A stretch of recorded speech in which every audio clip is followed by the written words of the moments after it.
더운 여름을 버틸 수 있게 해주는 우리의 오랜 친구, 선풍기. 그러나 내 친구에게 새로운 변화가 생겼다.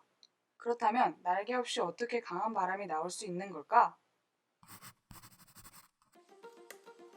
바로 코안다 효과와 베르누이 법칙이 이용된 것이다. 그 전에 먼저 유체역학부터 알아보자. 여기서 우리가 원하는 유체는 뭘까? 바로 저거다. 일정한 형태를 갖지 않고 흐름이 불규칙적이어서 눈에 잘 보이지 않는 것으로 기체와 액체, 플라즈마의 통칭으로 사용되기도 한다. 유체역학은 말 그대로 유체의 운동에 대해 연구하는 학문이다. 유체역학의 대표적인 예시 중 하나가 베르누이 법칙이다. 1738년 스위스 물리학자 다니엘 베르누이. 그는 흐르는 동일 유체에 대하여 유선상에서 모든 형태의 에너지의 합은 언제나 일정하다라는 말을 남겼는데, 만약 정지한 유체라면 높이에 따라 압력차가 발생하고, 같은 높이에서 흐를 때면 유체의 속력이 증가할 때 압력이 낮아지고 속력이 감소할 때 압력이 높아진다는 사실 잊지 말자. 자, 이제 베르누이 법칙 적용을 위한 이상유체의 4가지 전제 조건을 만나보자. 첫째, 유체는 비압축성이어야 한다. 즉, 압력의 변해도 밀도가 변하지 않아야 한다는 거다. 둘째, 유선이 경계층을 통과해서는 안 된다. 여기서 경계층은 유체의 표면에 매우 근접한 부분에 존재하는 유체의 층을 말한다. 셋째, 유체의 흐름에 대한 저항인 점성이 존재하지 않아야 한다. 마지막으로, 시간에 대한 변화가 없어야 한다. 그 외에도 하나의 유선에 대해서만 적용된다. 하나의 유선상 총 에너지는 일정하다. 흐름 외부와의 에너지 교환은 없다 등의 조건이 필요하다. 그렇다면 코안다 효과란 무엇일까? 코안다 효과는 세계 최초의 제트 엔진을 연구하던 앙리 코안다가 정립한 것으로 유체역학에서 빠지지 않고 등장하는 이론이다. 여기서 잠깐! 제트란 아주 빠른 유체의 흐름을 의미한다.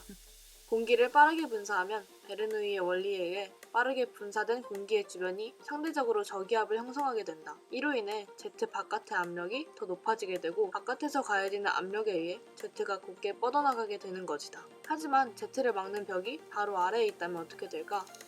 위아래에서 압력을 받아야 하지만 벽에 의해 아래쪽 힘을 받지 못하게 되면 알자힘은 위에서 아래로 작용하게 된다.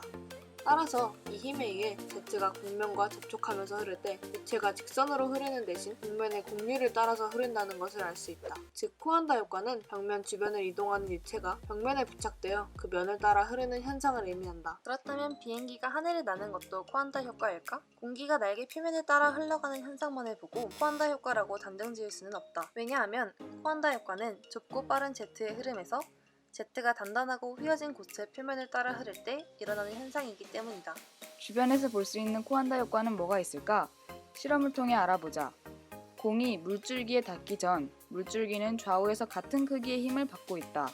즉, 합력이 0이어서 공과 물줄기 사이에서는 아무 일도 일어나지 않는다. 그러나 물줄기에 가까이 닿는 순간 공이 물줄기를 막기 때문에 좌우로 힘을 받지 못하고 왼쪽에서 오른쪽으로만 힘을 받게 되어 유체에 더 강하게 압착되는 현상을 볼 수 있다.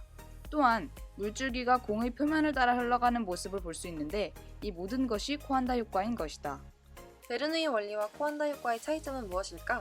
베르누이 원리는 일정하고 균일한 밀도를 가진 충류 내에서 상태에 따른 속력과 압력을 분석하는 것으로 한 레일 위에 롤러코스터의 상태를 분석하는 것으로 비유할 수 있다. 반면 코안다 효과는 유체가 장애물 혹은 다른 유체를 만나 충류의 변화가 생기는 현상을 설명하는 것으로 다른 롤러코스터 때문에 기존의 롤러코스터의 경로에 변화가 생기는 것이라 볼 수 있다. 지금까지 알아본 원리들을 날개 없는 선풍기에 적용시켜보자. 본체에서 필요한 공기를 끌어모은 후 빨아들인 공기는 본체 속에서 압축시킨 후 강한 힘으로 고리까지 올려보내게 된다. 이동한 바람이 고리 사이 틈으로 빠져나오고 이 바람으로 더위를 식히게 된다. 다시 말해 바람이 빠지면서 둥근 고리 안쪽 압력이 낮아지면서 선풍기 주변의 공기가 빠른 속도로 둥근 고리를 통과하며 시원한 바람이 나온다. 바람이 주변의 공기를 끌고 가며 더 큰 바람을 만듦으로써 더 많은 양의 공기 흐름으로 더위를 식힐 수 있는 것이다. 유체역학의 또 다른 기둥, 코안다 효과. 나도 안다, 코안다 효과.